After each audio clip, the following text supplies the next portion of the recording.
Hi guys, welcome to Class with Coco. I go by the name of Classy Coco, and you already know how it goes. So, I think I'm coming out of my self-depleting ways. I'm coming out of my negative self-thoughts. I always want to blame myself for things in life, being an empath. I always take responsibility of the energy that's around me. And I always think it must be me when things go wrong. But if you are going through heartache right now, if you are with either a narcissist or an avoidant, I'm here to tell you right now that you're currently in training and you need to take it seriously. It isn't a joke. I'm giving you the heads up here of what's really happening. Now, when you think of any form of training or when you have to learn something, it's never easy. When you're dealing with narcissistic types of people or avoidance, I've yet to experience anything else. Hopefully this is my last test, but I feel like I'll be tested again. You're being tested on your emotions and how you handle them. And so you might feel like a victim when you're going through things. And yeah, it's not nice when you go through things and you don't understand why you're going through them. But let's rewind and take it back to a time when you felt as though because you're a good person, that good things are due to just happen to you. And you had on those rose-coloured spectacles that you view the world from. And when you see things that are unjust within the world and you see things that are happening to other people, you cannot understand it. And then one day it's your turn to go through it. At first, because your emotional system is not used to that kind of behavior or that type of person, you're going to think that, love and understanding and patience is going to solve everything. And as time goes on and you're offering these traits to them, you're then going to feel very confused as to why they respond to you how they do. When you're trying to be understanding, they seem to just be taking a piss out of that. When you're being nice to them, they use that to their advantage to be more mean to you. And so you sit there in confusion thinking, especially if you're that type of spiritual kind of person, you're going to ask, God, why is this happening to me? You're going to pray for answers and you're going to pray for guidance and you're going to believe that obviously God's not going to leave you in this if it's wrong for you. That coupled with the energy that you're feeling, because your opposite energies and opposites in physics attract, it's a law. You're going to think, well, there's a reason why I'm so attracted to you. And, you're going to search online and you're going to come across things like twin flames and all sorts of stuff. You're going to come across things like false twin flames as well. But you're going to force yourself to believe that, no, this is real. I can't be feeling anything false, because you trust in yourself, especially as an empath. You trust in how you feel. And so after going through this vicious cycle, for myself, it was many years, you're going to eventually come to the realization, especially when they discard you or you see them treat someone else better than you, you're going to realize that no matter what you do, you're always going to get the same result. Some people may learn quicker. For myself, it took a lot of years, many years, for me to learn.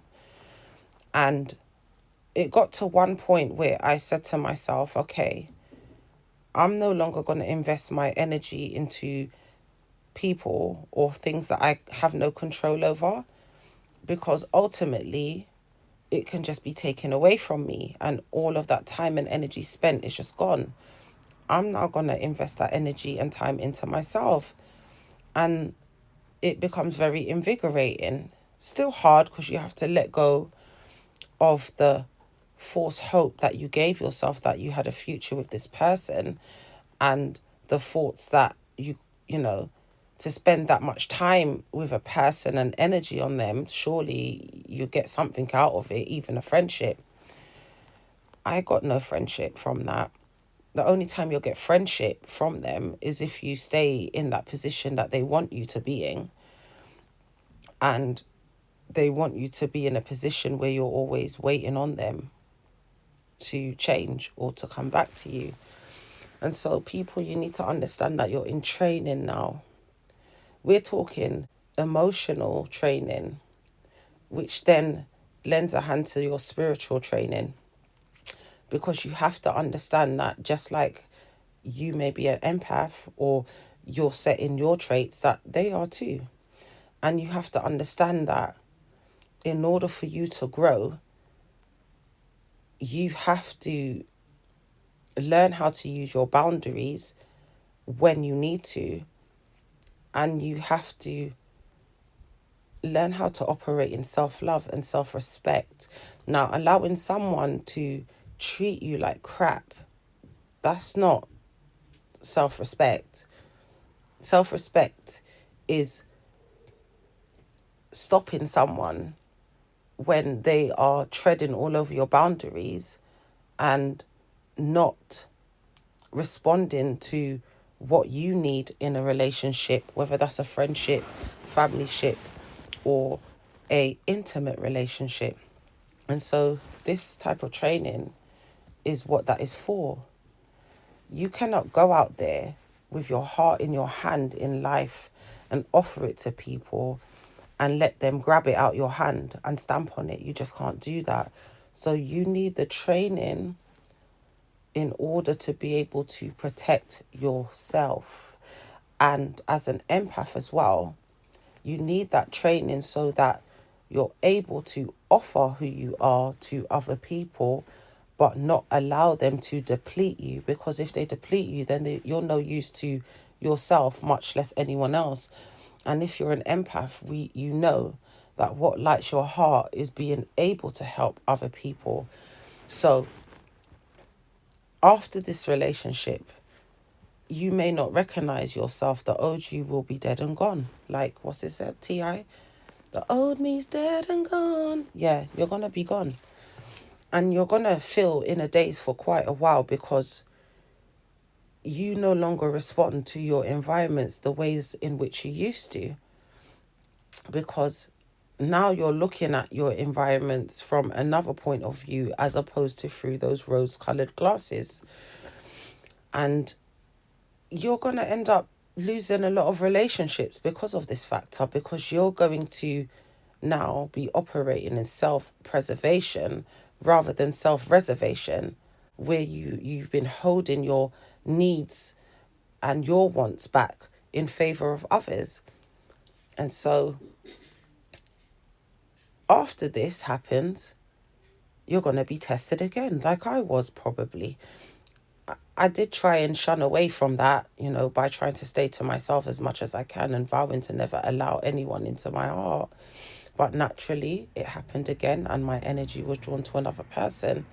And then I thought, oh, okay, based on videos that I've watched in the past, that, okay, I met the false twin flame. Now this must be the real one. It was an avoidant. And now the training that you had with that person that you were with before is going to come into play. Because you realize that you poured into someone and they never poured back into you. And even when you let go, they just carried on with their life. Now, I'm not saying that they're not suffering themselves, but that's their business, not yours.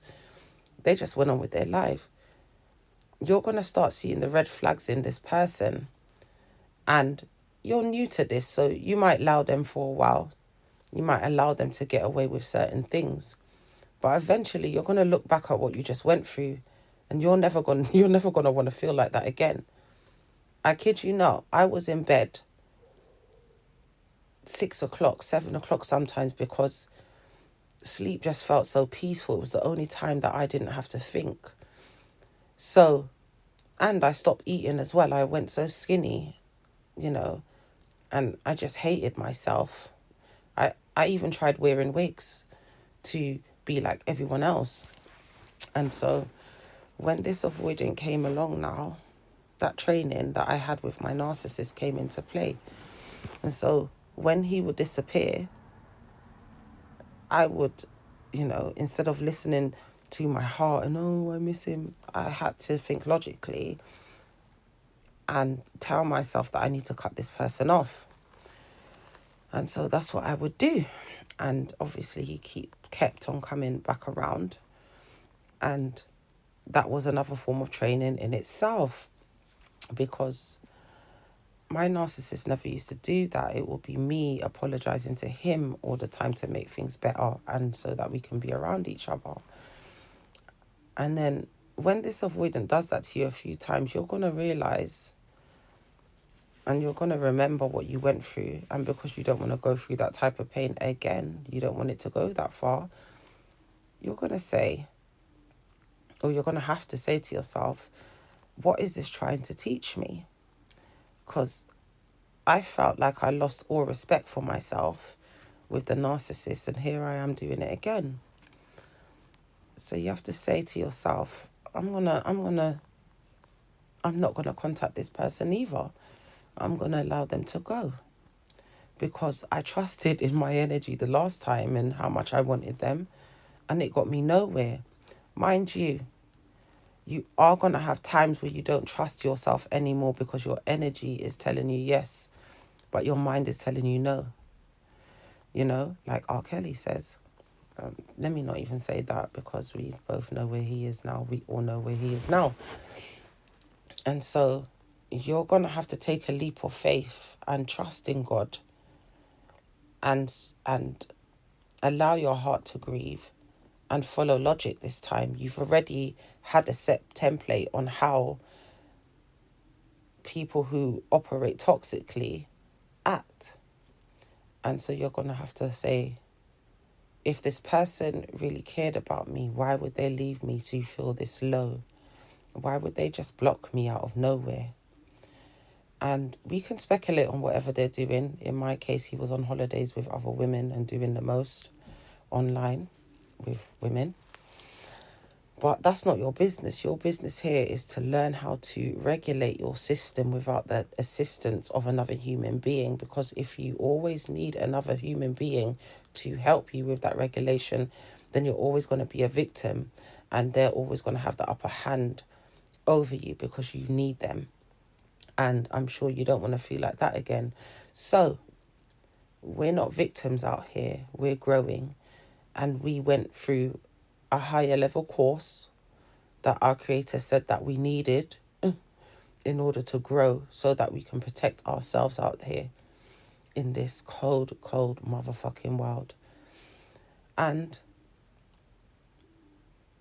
as time goes by, you're going to realize that you actually needed to do that, not just so that you can not hurt within intimate relationships, so that you can look around at all of your relationships and, be able to advocate for yourself and set boundaries and stand by them without feeling bad. You're not weak, but in terms of having to live with certain energies, you have to develop certain characteristics, because they just keep taking from you. Do you understand? Just to say that their lesson is their lesson and only God knows what they need. But from my observation, they're also going to learn that their behaviors get them nowhere, and they think they're winning. And in the end, they always lose the greatest people, the people who don't act like them, and oftentimes find themselves back around people who act like them. and they don't like that type of feeling. So that's their lesson. But you need to concentrate on you, and you need to understand that, you know, everything that you've gone through when it comes to those types of relationships is you in the emotional Olympics training to be a stronger person who can implement their boundaries and not let people take the fucking piss out of you, because you don't deserve that. Do you understand? And yeah, that's all I've got to say today, people. I hope you're all great, and I hope that you gain value from this video. And if you are dealing with those types of relationships, I wish you well, and I would advise you to not send multiple messages to them and call them multiple times, because it just makes you feel worse when you feel like when they don't respond in the ways that you want them to, and they always show you time after time again that they never will respond in the way that you want them to, which means that you have to change the way that you operate. And yeah, I'll catch you all up soon. Have a great week. And I hope you've all had a great day today, or look forward to a great day today. Much love. Bye.